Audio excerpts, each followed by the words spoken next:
9ാം ക്ലാസ്സിലെ എല്ലാ കുട്ടികൾക്കും നമ്മുടെ അടുത്ത വീഡിയോയിലേക്ക് സ്വാഗതം. നമ്മൾ ഇന്ന് ചർച്ച ചെയ്യുന്ന 3 ചോദ്യങ്ങൾ ഇവയാണ്. അതിൽ 3, 4, 5 ചോദ്യങ്ങളാണ്. അതിൽ മൂന്നാമത്തെ ചോദ്യം, ഏത് ഒറ്റസംഖ്യയെയും 2 പൂർണ്ണവർഗങ്ങളുടെ വ്യത്യാസമായി എഴുതാം എന്ന് 8ാം ക്ലാസ്സിലെ സർവസമവാക്യങ്ങൾ എന്ന പാഠത്തിൽ കണ്ടല്ലോ. ഇതുപയോഗിച്ച് 7 ചതുരശ്ര സെൻറ്റിമീറ്റർ, 11 ചതുരശ്ര സെൻറ്റിമീറ്റർ എന്നീ പരപ്പളവുകൾ ഉള്ള സമചതുരങ്ങൾ വരയ്ക്കുക എങ്ങനെയാണ് എന്നാണ് ചോദിച്ചിട്ടുള്ളത്. 8ാം ക്ലാസ്സിൽ നമ്മൾ പഠിച്ചിട്ടുള്ള സർവസമവാക്യങ്ങൾ എന്ന അധ്യായത്തിൽ പഠിച്ചിട്ടുള്ളൊരു കാര്യം ഉപയോഗിച്ച് 7 ചതുരശ്ര സെൻറ്റിമീറ്റർ, 11 ചതുരശ്ര സെൻറ്റിമീറ്റർ എന്നീ പരപ്പളവുകൾ ഉള്ള സമചതുരങ്ങൾ വരയ്ക്കാനാണ് പറഞ്ഞിട്ടുള്ളത്. We have seen in class 8 that any odd number can be written as the difference of two perfect squares. The lesson identities using this: draw squares of areas 7 and 11 square centimeters. ഇതാണ് നമ്മുടെ ചോദ്യം.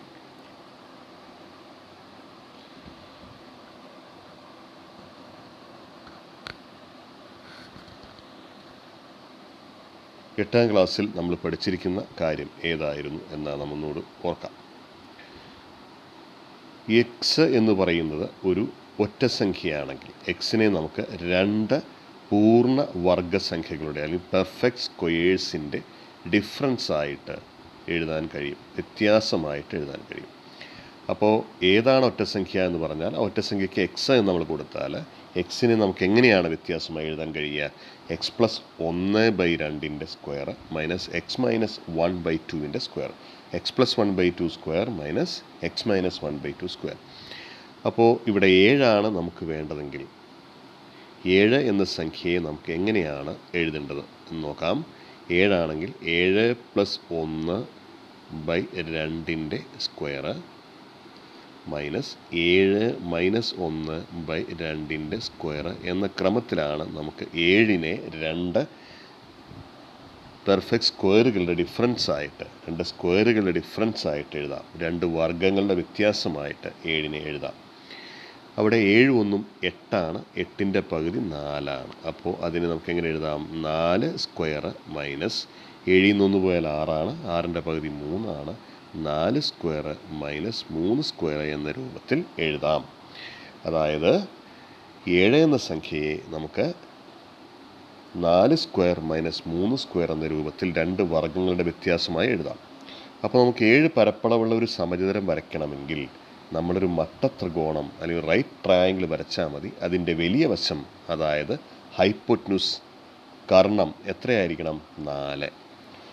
ലംബവശങ്ങളിൽ ഒരാൾ 3 ആയിരിക്കണം. ആ രീതിയിലൊരു മട്ടത്രികോണം വരച്ചാൽ അതിൽ നിന്ന് നമുക്ക് എന്ത് കണ്ടുപിടിക്കാൻ കഴിയും? 7 പരപ്പളവ് അല്ലെങ്കിൽ ഏരിയയുള്ള ഒരു സമചതുരം വരയ്ക്കാൻ കഴിയും. ഇതേ ചോദ്യം തന്നെ 11 നമ്മൾ ഉപയോഗിക്കുന്നതെങ്കിൽ 11നെ നമുക്ക് എങ്ങനെയാണ് എഴുതാൻ കഴിയുക? 11 plus 1/2 square minus 11 minus 1/2 square. 11 1 നമുക്കറിയാം 12, 12ൻ്റെ പകുതി 6. അപ്പോൾ എങ്ങനെ എഴുതുക? 6ൻ്റെ സ്ക്വയർ മൈനസ് 11 1 പോയാൽ 10, 10ൻ്റെ പകുതി 5. 11നെ നമുക്ക് എങ്ങനെ എഴുതാം? 6ൻ്റെ സ്ക്വയർ മൈനസ് 5ൻ്റെ സ്ക്വയർ. അപ്പോൾ എങ്ങനെയുള്ള റൈറ്റ് ട്രയാങ്കിളാണ് വരയ്ക്കേണ്ടത്? ഹൈപ്പോട്ന്യൂസ് 6ഉം ചെറിയ വശങ്ങളിൽ 1 5ഉം ആവുന്ന വിധത്തിൽ ഒരു റൈറ്റ് ട്രയാങ്കിൾ വരച്ചാൽ മതിയാകും. ഇതുപോലെ തന്നെ 13 എന്നുള്ളൊരു കാര്യം കൂടി, ചോദ്യം കൂടി നമ്മുടെ അടുത്ത ഭാഗത്ത് വരുന്നു. 13 എങ്ങനെയാണ് നമ്മൾ അതിനെ എഴുതുക? 13 13 plus 1/2 square minus 13 minus 1/2 square എന്ന രൂപത്തിൽ എഴുതാം. 13 പ്ലസ് 1 എത്രയാ? 14. 14ൻ്റെ പകുതി 7. അപ്പോൾ 7ൻ്റെ സ്ക്വയർ. 13 മൈനസ് 2 6. 6ൻ്റെ പകുതി 13 മൈനസ് 1 12. 12ൻ്റെ പകുതി 6. അപ്പോൾ എങ്ങനെ എഴുതാം? 7 സ്ക്വയർ മൈനസ് 6 സ്ക്വയർ. അപ്പോൾ ഇതെല്ലാം വരയ്ക്കുന്ന ഒരേ രീതിയാണ്. നമ്മൾ ഈ ഏരിയയുള്ള, ഈ പരപ്പളവുള്ള സമീകരണങ്ങളെല്ലാം വരയ്ക്കുന്നതിന് ഒരേ രീതിയാണ്. അതിലൊരു ഉദാഹരണം നമുക്ക് വരയ്ക്കുന്നത് നോക്കാം. അതുപോലെ എല്ലാ ചോദ്യങ്ങളും നമ്മൾ ചെയ്യുക. അതായത് 11 ഏരിയയുള്ള സമീകരണമാണ് വരയ്ക്കേണ്ടതെങ്കിൽ ഹൈപ്പോട്ട്ന്യൂസ് 6, ലംബവശങ്ങളിൽ ഒരാൾ 5. 13 വരയ്ക്കേണ്ടതെങ്കിൽ ഹൈപ്പോട്ട്ന്യൂസ് അല്ലെങ്കിൽ കർണം 7, ലംബവശങ്ങളിൽ ഒരാൾ 6. ഇവിടെ നമ്മൾ വരയ്ക്കാൻ പോകുന്നത് 7 ചതുരശ്ര സെൻറ്റിമീറ്റർ ഏരിയയുള്ള സമചതുരമാണ്. അതുപോലെ മറ്റ് 2 ചോദ്യങ്ങൾ കൂടി നിങ്ങൾ ചെയ്യുക. നമുക്ക് എങ്ങനെയാണ് 7 ചതുരശ്ര സെൻറ്റിമീറ്റർ പരപ്പളവുള്ള സമചതുരം വരയ്ക്കുന്നത് എന്ന് ഒരു ഹ്രസ്വമായ വീഡിയോയിലൂടെ നോക്കാം. നമ്മൾ ആദ്യമായി ചെയ്യുന്നത് ഒരു വര വരയ്ക്കുക. എ ബി എന്ന് പറയുന്ന വര. എ ബിയുടെ നീളം 3 സെൻറ്റിമീറ്റർ, അതായത് നമ്മുടെ ലംബവശങ്ങളിൽ ചെറിയ ഒരു വശമാണ് 3 സെൻറ്റിമീറ്റർ നീളത്തിൽ എ ബി സ്കെയിലെടുത്ത് വരയ്ക്കുന്നു. അതിനുശേഷം ബിയിൽ നമ്മളൊരു ലംബ വര നീട്ടി വരയ്ക്കുന്നു. കോമ്പസിൽ 4 സെൻറ്റിമീറ്റർ എടുത്തതിന് ശേഷം എയിൽ കുത്തി ഈ ലംബ വരയെ നമ്മൾ ഒരു ചാപം ഉപയോഗിച്ച് മുറിക്കുന്നു. ഈ മുറിക്കുമ്പോൾ കിട്ടിയ ഭാഗത്തിലേക്ക് എയിൽ നിന്ന് യോജിപ്പിച്ച് വരച്ച് എ ബി സി എന്ന് പറയുന്ന റൈറ്റ് ട്രയാങ്കിൾ മട്ടത്രികോണം പൂർത്തിയാക്കുന്നു. ഇപ്പോൾ നമുക്ക് എ ബി എന്ന വശം 3ഉം എ സി എന്ന വശം 4ഉമാണ്. എ ബി കുറച്ച് നീട്ടി വരയ്ക്കുക. ബി മുതൽ സി വരെയുള്ള അളവ് കോമ്പസിലെടുത്ത് ബിയിൽ കുത്തി നീട്ടി വരച്ച വരയിൽ ഒരു ചാപം വരയ്ക്കുക. അതിന് ഒരു ബിന്ദു അടയാളപ്പെടുത്തുന്നു, ഡി എന്ന്. വീണ്ടും ബി മുതൽ സി വരെയുള്ള അതേ അളവ് കോമ്പസിലെടുത്ത് സിയിൽ കുത്തി ഒരു ചാപം വരയ്ക്കുക. അളവ് മാറ്റാതെ ഡിയിൽ കുത്തി നേരത്തെ വരച്ചിരിക്കുന്ന ചാപത്തിനെ മുറിക്കുക. ഇപ്പോൾ നമുക്ക് 4 മൂലകൾ കിട്ടിയിട്ടുണ്ട്. ബി, സി, അതുകൂടാതെ ഡിയും ഇപ്പോൾ കിട്ടിയ ഇയും. സിയിൽ നിന്ന് ഇയിലേക്ക് യോജിപ്പിക്കുന്നു. ഡിയിൽ നിന്ന് ഇയിലേക്ക് യോജിപ്പിച്ച് നമ്മൾ സമചതുരം ബി ഡി ഇ സി പൂർത്തിയാക്കുന്നു. ഈ പച്ച നിറത്തിലുള്ള സമചതുരത്തിൻ്റെ പരപ്പളവാണ് 7 ചതുരശ്ര സെൻറ്റിമീറ്റർ. അതിൽ എ സിയുടെ നീളം എത്രയാണ്? എ സി എന്ന് പറഞ്ഞാൽ മട്ടത്രികോണം വരച്ച മട്ടത്രികോണത്തിൻ്റെ കർണം എ സി എന്ന് പറയുന്നത് എത്രയായിരുന്നു നമ്മൾ വരച്ചിരുന്നത് നമുക്കറിയാം. എ സി എന്ന് പറയുന്നത് 4, എ ബി 3. അങ്ങനെയാണെങ്കിൽ 4 സ്ക്വയർ മൈനസ് 3 സ്ക്വയർ എന്ന് പറഞ്ഞാൽ നമുക്ക് 7 എന്ന് കിട്ടും. അപ്പോൾ 7 ഈ സമചതുരത്തിൻ്റെ പരപ്പളവ്. അങ്ങനെയാണെങ്കിൽ സമചതുരത്തിൻ്റെ ഒരു വശം എത്രയായിരിക്കും? 7ൻ്റെ റൂട്ട്, അതായത് √7 സെൻറ്റിമീറ്ററാണ് ശരിക്കും ബി സിയുടെ നീളം. ബി സിയുടെ നീളം √7, ബി ഡിയുടെ നീളവും √7, ഡി ഇയുടെ നീളവും √7, സി ഇയുടെ നീളവും √7 തന്നെയാണ്. നമുക്ക് അടുത്ത ചോദ്യത്തിലേക്ക് നോക്കിക്കഴിഞ്ഞാൽ 13 ചതുരശ്ര സെൻറ്റിമീറ്റർ പരപ്പളവുള്ള സമചതുരം വരയ്ക്കാനുള്ള 2 വ്യത്യസ്ത മാർഗങ്ങൾ വിശദീകരിക്കുക. അതിലൊരു മാർഗമാണ് തൊട്ടു മുമ്പ് ഉള്ള ചോദ്യത്തിൽ നമ്മൾ വിശദീകരിച്ച്. അതിൽ 2ാമത്തെ മാർഗം എങ്ങനെയാണ് എന്ന് നമുക്ക് നോക്കാം. 2ാമത്തെ മാർഗത്തിൽ നമ്മൾ ചെയ്യുന്നത് ലംബവശങ്ങൾ, അതായത് ചെറിയ 2 വശങ്ങൾ 2 സെൻറ്റിമീറ്ററും 3 സെൻറ്റിമീറ്ററുമായ ഒരു മട്ടത്രികോണം അല്ലെങ്കിൽ റൈറ്റ് ട്രയാങ്കിൾ വരയ്ക്കുന്നു. പെർപെൻഡിക്കുലർ സൈഡുകൾ 2 സെൻറ്റിമീറ്റർ 3 സെൻറ്റിമീറ്റർ ആയ ഒരു റൈറ്റ് ആംഗിൾ ട്രയാങ്കിൾ വരച്ചതിന് ശേഷം അതിൻ്റെ ഹൈപ്പോട്ട്ന്യൂസ് സൈഡാകുന്ന വിധത്തിൽ നമ്മളൊരു സ്ക്വയർ വരയ്ക്കുന്നു.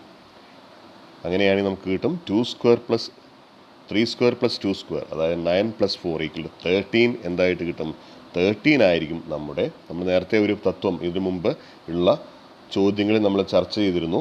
ഒരു മട്ടത്രികോണത്തിൻ്റെ വശങ്ങൾ വന്നാൽ ചെറിയ 2 വശങ്ങളായി വരുന്ന സമചതുരങ്ങളുടെ ഏരിയകളുടെ തുക എന്ന് പറഞ്ഞാൽ വലിയ സമചതുരത്തിൻ്റെ ഏരിയയ്ക്ക് തുല്യമായിരിക്കും. അതായത് കർണം അല്ലെങ്കിൽ ഹൈപ്പോട്ട്ന്യൂസ് വശമായി വരുന്ന സമചതുരത്തിൻ്റെ ഏരിയയ്ക്ക് തുല്യമായിരിക്കുമെന്ന് കഴിഞ്ഞ വീഡിയോയിൽ നമ്മൾ പറഞ്ഞിരുന്നു.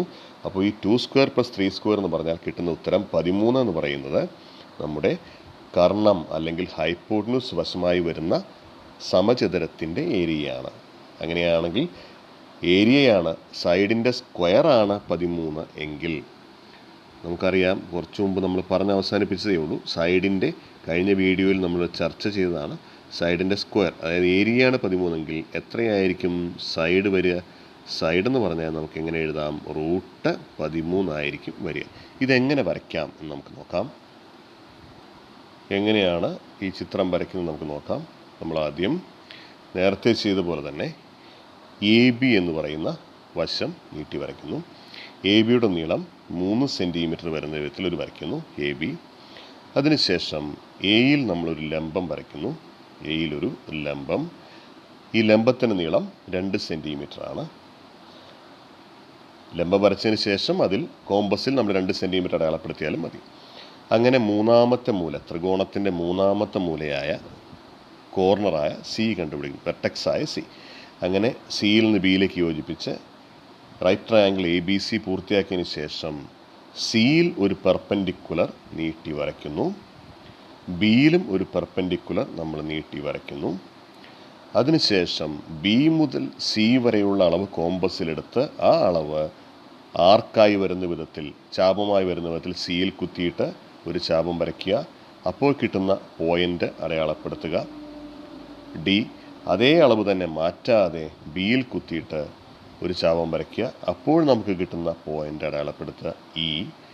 ഈ എല്ലാ അളവുകളും ബി മുതൽ സി വരെ നമുക്ക് കിട്ടിയ അതേ അളവ് തന്നെയായിരിക്കണം. അതിനുശേഷം നമ്മുടെ സമചതുരം പൂർത്തിയാക്കുന്നു. BCDE എന്ന് പറയുന്ന സമചതുരം. BCDEയുടെ ഏരിയ എന്ന് പറഞ്ഞാൽ ഏരിയ എന്ന് പറഞ്ഞാൽ 13 ആയിരിക്കും. കാരണം AB എന്ന് പറയുന്നത് 3 ആണ്, AC എന്ന് പറയുന്നത് 2 ആണ്. അപ്പോൾ AB² + AC² എന്ന് പറഞ്ഞാൽ നമുക്ക് കിട്ടുന്ന സമചതുരത്തിൻ്റെ ഏരിയ ആയിരിക്കും. അതാണ് 13. അങ്ങനെയാണെങ്കിൽ സമചതുരത്തിൻ്റെ വശം അല്ലെങ്കിൽ BC എത്രയായിരിക്കും? √13 ആയിരിക്കും. ഇങ്ങനെയാണ് നമ്മൾ വരയ്ക്കുന്ന രണ്ടാമത്തെ രീതി. 13 സ്ക്വയർ സെൻറ്റിമീറ്റർ അല്ലെങ്കിൽ ചതുരശ്ര സെൻറ്റിമീറ്റർ പരപ്പളവുള്ള രണ്ടാമത്തെ സമചതുരം വരയ്ക്കുന്ന രീതി ഇങ്ങനെയാണ്. ഇനി ആ ഭാഗത്തുള്ള അവസാന ചോദ്യം, അതായത് 5ാമത്തെ ചോദ്യത്തിലേക്ക് പോകാം. √2 വലുതും √3 ചെറുതുമായ 3 ഭിന്നസംഖ്യകൾ കണ്ടുപിടിക്കുക എന്നാണ് ആ ചോദ്യം. Find 3 fractions larger than √2 and less than √3. അപ്പോൾ നമ്മൾ ഓർമ്മിച്ച് വെക്കേണ്ട ഒരു കാര്യം, √2ൻ്റെയും √3ൻ്റെയും ഏകദേശ വിലകൾ നമ്മൾ നേരത്തെ പറഞ്ഞിരുന്നു. അതൊന്ന് ഓർത്ത് വയ്ക്കുന്നത് വളരെ സഹായകമായിരിക്കും. √2ൻ്റെ ഏകദേശ വിലയായി നമ്മൾ സാധാരണ കണക്കാക്കാറുള്ളത് 3 സ്ഥാനമുള്ള 1.414 3 സ്ഥാനത്താണെങ്കിൽ, അല്ലെങ്കിൽ 1.41 എടുക്കാറുണ്ട്. √3യുടെ ആണെങ്കിൽ 1.732. അപ്പോൾ ഈ 2 ഡെസിമൽ നമ്പേഴ്സിനിടയിലുള്ള ഏതെങ്കിലും 3 സംഖ്യകൾ എടുത്താൽ മതി. ഇവിടെ നമ്മൾ എടുക്കുന്നത് ഇതിനിടയ്ക്കുള്ള 1.4 വലുതും 1.7 ചെറുതുമായിട്ടുള്ള ഒരു നമ്പർ ഞാൻ എടുക്കുന്നു. 1.5. 1.5 ഇസ് എ ഡെസിമൽ ഫോം. അതിൻ്റെ ഭിന്നസംഖ്യ ഫ്രാക്ഷൻ രൂപം എഴുതുമ്പോൾ എങ്ങനെ എഴുതുക? 15/10 ഒരാൾ. ഇനി ഇതിൻ്റെ ഇടയ്ക്ക് തന്നെ വരുന്ന മറ്റൊരാളായിട്ട് ഞാൻ എടുക്കുന്ന 1.6. 1.6 ആണെങ്കിൽ നമുക്കറിയാം എങ്ങനെ എഴുതും? ദശാംശം കഴിഞ്ഞ് ഒരു സ്ഥാനമുള്ളത് കൊണ്ട് എങ്ങനെ എഴുതാം? 16/10. അപ്പോൾ രണ്ടാമത്തെ ഫ്രാക്ഷൻ 16/10. പോയിൻ്റ് കഴിഞ്ഞ് ഒരു പ്ലേസ് ഉണ്ടെങ്കിൽ അത് 10 കൊണ്ടുള്ള ഡിവിഷനാണ്. ഇനി ഒരെണ്ണം കൂടി കണ്ടുപിടിക്കണം. അത് 1.7 താഴെ വേണം വരാൻ എന്നുള്ളത് കൊണ്ട് അടുത്തയാളെ എങ്ങനെ എടുക്കുന്നു? 1.65 എന്നെടുക്കുന്നു. ഇവിടെ പോയിൻ്റ് കഴിഞ്ഞ ദശാംശം അല്ലെങ്കിൽ ഡെസിമൽ പോയിൻ്റ് കഴിഞ്ഞ് 2 പ്ലേസ് ഉള്ളത് കൊണ്ട് അതിനെങ്ങനെ എഴുതാം? 165/100. അപ്പോൾ നമുക്ക് 3 ഫ്രാക്ഷൻസ് കിട്ടി. ഏതൊക്കെയാണ്? ഒന്ന് 15/10, സെക്കൻഡ് ഫ്രാക്ഷൻ 16/10, മൂന്നാമത്തെ ഫ്രാക്ഷൻ 165/100. ഇവർ എല്ലാം നമുക്ക് വേണ്ട √2നും √3ക്കും ഇടയിലായിരിക്കും. കാരണം ഇവരുടെ എല്ലാം ദശാംശ വാല്യൂസ് അല്ലെങ്കിൽ ഡെസിമൽ ഫോംസ് 1.4നും 1.7നും ഇടയിലാണ് എന്നുള്ളത് കൊണ്ട് തന്നെ. Thank you.